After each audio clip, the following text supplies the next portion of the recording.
So thanks for talking to me today about the triple play program. Absolutely, it's our pleasure. Okay, great. So can you tell me a little bit about the program and how it aims to improve teens' overall well-being? Absolutely. The Triple Play program is a program that's sponsored by the Anthem Foundation. It's a Boys and Girls Clubs program that runs in many of our sites. We have over 4,300 club sites and serve over 4 million youth a year. It's our foundational health and wellness program, and it teaches young people skills like social and emotional skills, how to be physically active, the confidence to be physically active and to do so for life. And it also teaches healthy eating habits and decision making with regard to nutritional literacy.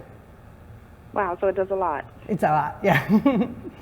Okay. Can you tell me how the Anthem Foundation is supporting this program? Absolutely. Do you want to talk?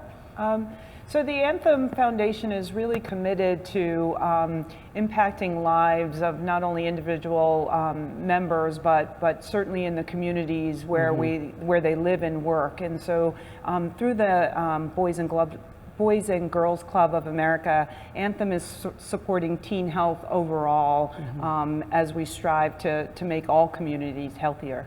Yeah, with Anthem's support to the program, it not only focuses on just the access to the program, but keeping kids safe after school in a club, which allows parents to work and supports transportation from schools to clubs. So it's both the program, but it's the broader context in which young people are spending their time that is supporting their health and their family's health. Okay. So in terms of support, are they giving financial support? Are they partnering on projects and events? Like, how is that being broken down? Absolutely. So Anthem supports the development of the program. It keeps it evidence informed, making sure that we're using all of the most current research to ensure that the program is actually leading to significant health outcomes for young people. So for example, our young people, in comparison to the national average, show double-digit increases in physical activity and in healthy eating. Anthem also supports local events and provides pass-through dollars so that clubs have the resources, financial and otherwise, to make sure that the program and the experience is run with integrity. Awesome, that's great. So now, Dr. Bateman, were you the one who just answered that question? Yes. Or Dr. Scott? This is Jennifer Bateman, yes. Okay, I just want to make sure I quote the right person. So in terms of the community that you guys are trying to benefit, is there a specific community that you feel really needs this more than others, or is it just like an overall national need? So for the Triple Play program, it's really targeting young people who need it most, though it benefits all young people. Every young person can benefit from gaining those social and emotional skills that they can leverage for all of the domains of their well-being. But with clubs specifically, we target communities where access is limited to these types of enrichment programs, thereby trying to level the playing field that young people in more affluent communities may have more access to. Yeah, that's a good point.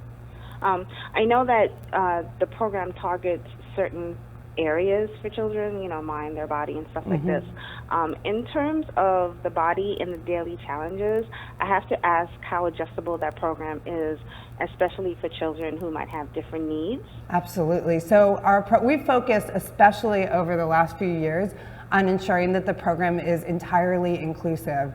So in the program, we make sure that we provide adaptations, and not just for young people with different needs, but we also make sure, for example, that it's culturally responsive.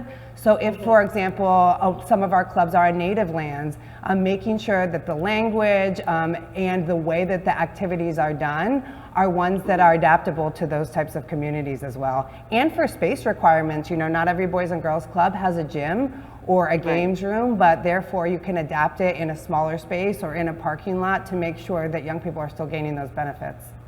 That's awesome. That's awesome. I know that that's a concern for parents sometimes. Absolutely. So I really wanted to ask that. I know you talked about the research that you guys did before you launched this program.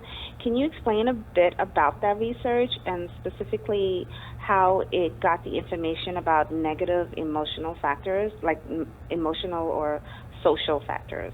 Absolutely. So some of the trends that, and Dr. Scott can definitely talk more about these broad trends, but some of the trends that we're really focused on are some emotional health issues. So for example, depressive symptoms or feelings of hopelessness, high levels of stress and anxiety among our youth today. So the program and the club itself are protective factors. They allow young people to interact in person, to build caring relationships, to build a sense of belonging with their peers, and in the program specifically to target self-efficacy, emotional regulation, impulse control, those types of skills that allow young people to navigate through all sorts of daily stressors and more significant stressors in their life. I'm sure that Dr. Scott also has some other tips too. Yeah, I would add, unlike prior generations, social media is 7 days a week, and so contributing to that stress factor is they're connected 7 days a week. So unlike prior generations where maybe you got a break on Saturday and Sunday, that's not happening today. So as parents and communities can develop these kind of programs such as Triple Play, it really is an opportunity to engage kids in activities outside of those social media platforms, whether that's engaging in organized sports through their school or organized activities through the Boys and Girls Club of America, or even finding other activities that might be of interest to the young adult and getting them to engage in those, as well as just meeting their friends face to face and not relying on social media as their primary source for interacting with their peers. Right. I'm glad you brought up social media because that seems to be a big concern, especially for teens now. What is your take, both of you, in response to the term screen time overload?